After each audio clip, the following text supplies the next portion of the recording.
Hey, this is Al Anglo, A Plus Racing. Hey, I get this question a lot.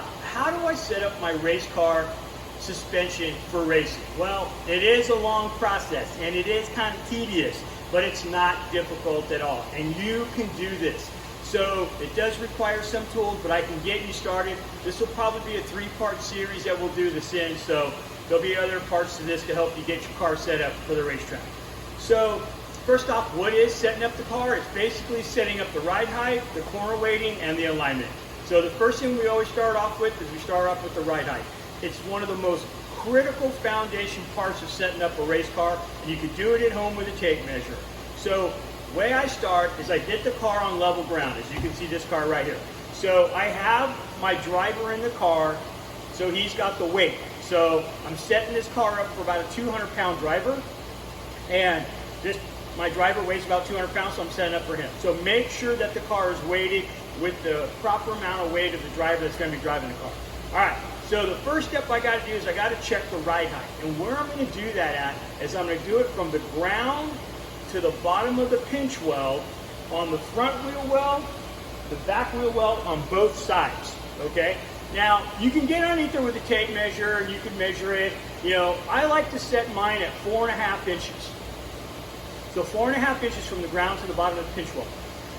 I like that because I like my car to ride in the turn on the bump stop. So some people run 5 inches, some people run 5.25, some people probably run 4. I don't go that low. 4.5 to 5 is good, but once I determine which one I want, that's the one I got to stick. So normally I just go 4.5, and that's the way I set my car.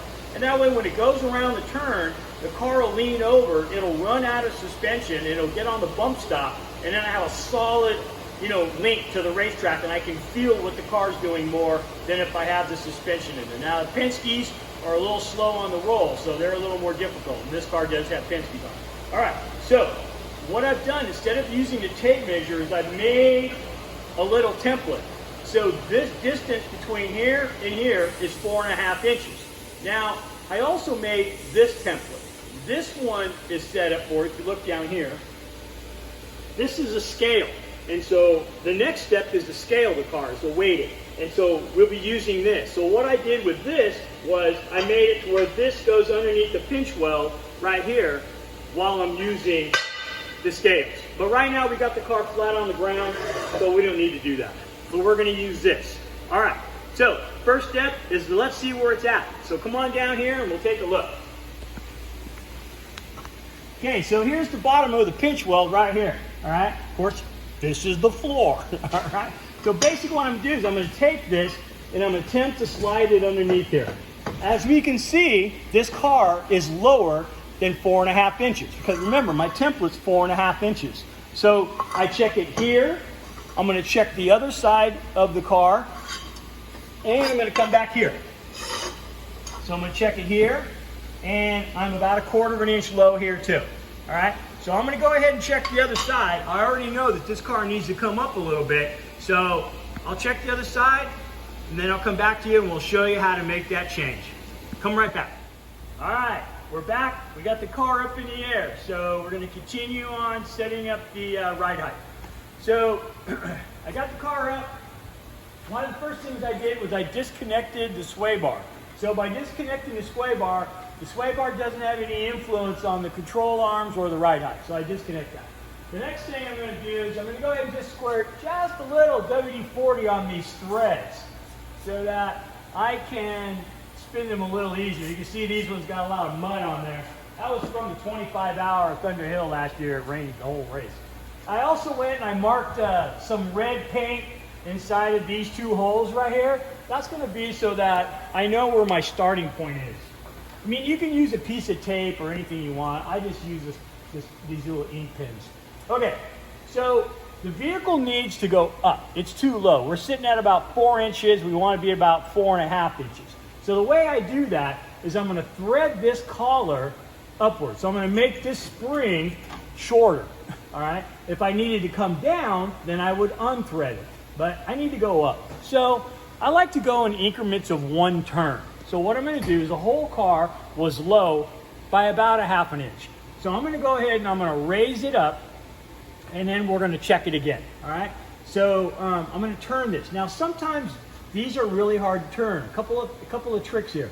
On these Penske shocks, these new style race shocks, they're pretty cool because the body is threaded. So these threads don't move. They're a part of the shock.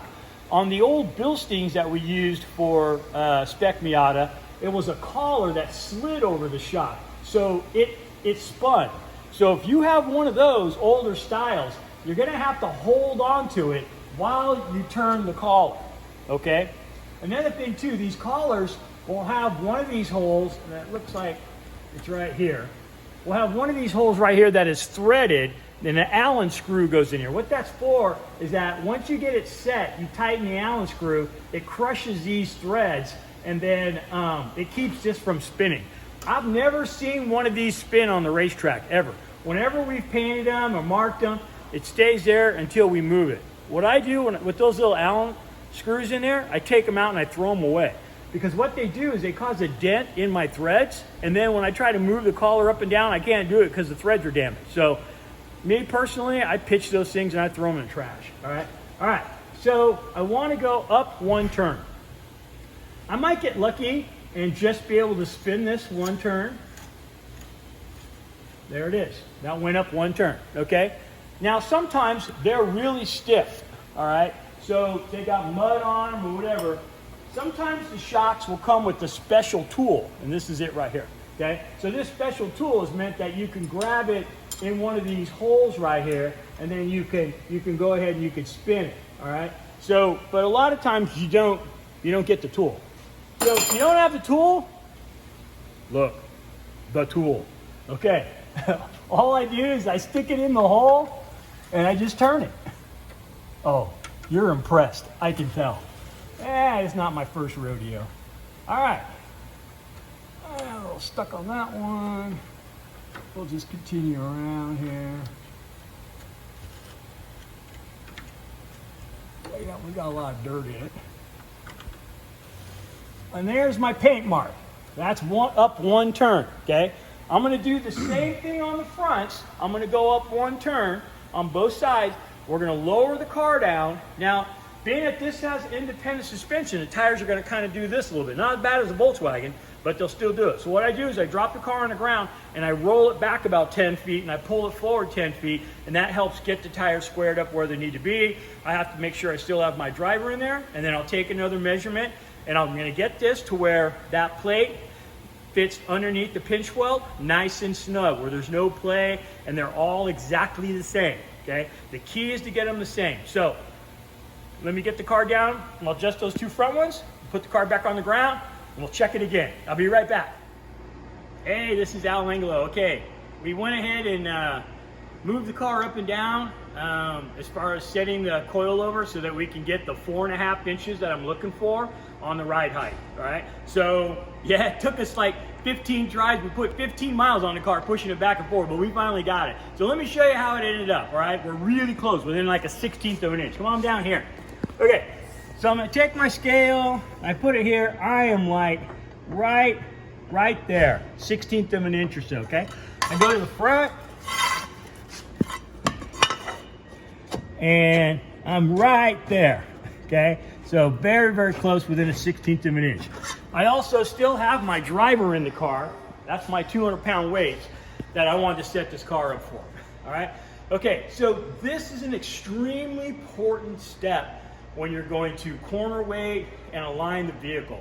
And the reason why this step is so important is because the closer I can get it to the exact same ride height all the way around, then the closer that it is going to be a neutral car when I throw it on the scales. So I now have this car set up at the 4.5 inches on the driver's side and the passenger side, okay? That's very important you do both sides. I know I'm just showing you the one.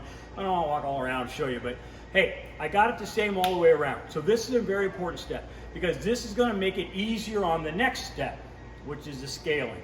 Now, I know the scales cost money. If you don't want to go out and buy the scales, I hear you. I don't have a problem with that. You will be very close to being neutral on your car if you set it up like I just showed you. All right, you'll be very close. Maybe you know somebody with scales and they can help you do the fine tuning. So when we do the scales, it's going to fine tune what we did right here. okay?